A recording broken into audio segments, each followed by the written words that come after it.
2024 के लोकसभा चुनाव के नतीजे आए हुए लगभग 10 दिन बीत चुके हैं। तमाम राजनीतिक दल अपनी हार को लेकर मंथन कर रहे हैं।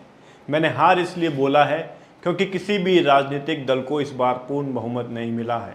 जहां एक तरफ बीजेपी हार के कारणों का पता लगाने के लिए मीटिंग कर रही है, तो वहीं दूसरी तरफ कांग्रेस पार्टी, एमआईएम, बीएसपी और वंचित बहुजन अघाड़ी जैसी पार्टियों पर अपनी हार का ठीकरा फोड़ रही है।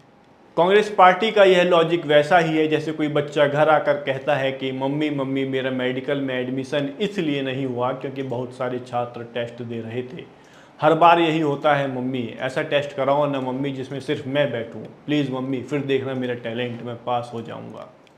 आपको बता दें कि कांग्रेस प्रवक्ता सुप्रिया सेनेत ने अपनी पार्टी में काफ़ी गहन चिंतन, मंथन और विचार विमर्श के बाद यह बताया कि महाराष्ट्र में प्रकाश अंबेडकर की वंचित बहुजन अघाड़ी और असदुद्दीन ओवैसी की एमआईएम ने 6 सीटें बीजेपी की झोली में डाली हैं।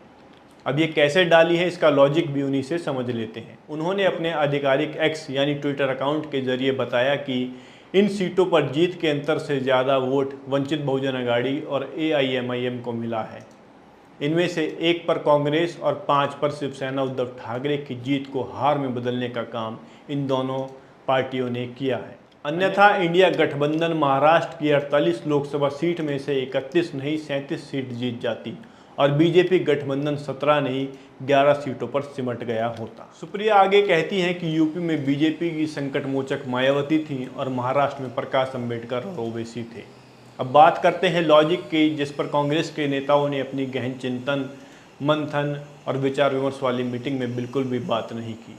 महाराष्ट्र की जिस औरंगाबाद सीट की बात सुप्रिया सेनेत कर रही हैं, उनको मालूम होना चाहिए कि वहां पर 2019 में एमआईएम की तरफ से इम्तियाज़ जलील जीते थे, जिन्होंने शिवसेना के 25 साल पुराने किले में सेंध लगाई थी।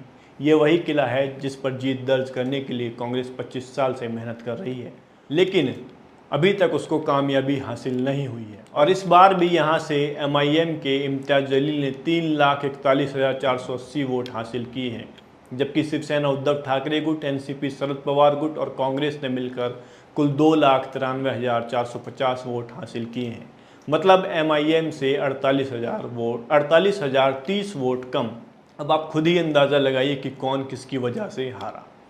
क्या सुप्रिया जी बता सकती हैं कि जो उम्मीदवार दूसरे नंबर पर आया है वह तीसरे नंबर वाले उम्मीदवार को कैसे हरा सकता है?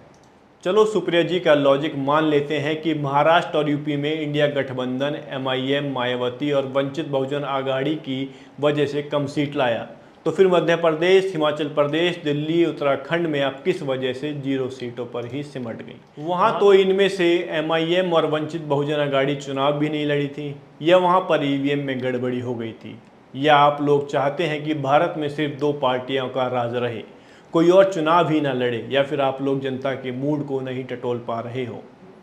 कुल मिलाकर बात यह है कि जब नाचना ना आए तो आंगन टेढ़ा। इस वीडियो के बारे में आपकी क्या राय है, कमेंट बॉक्स में ज़रूर बताइएगा।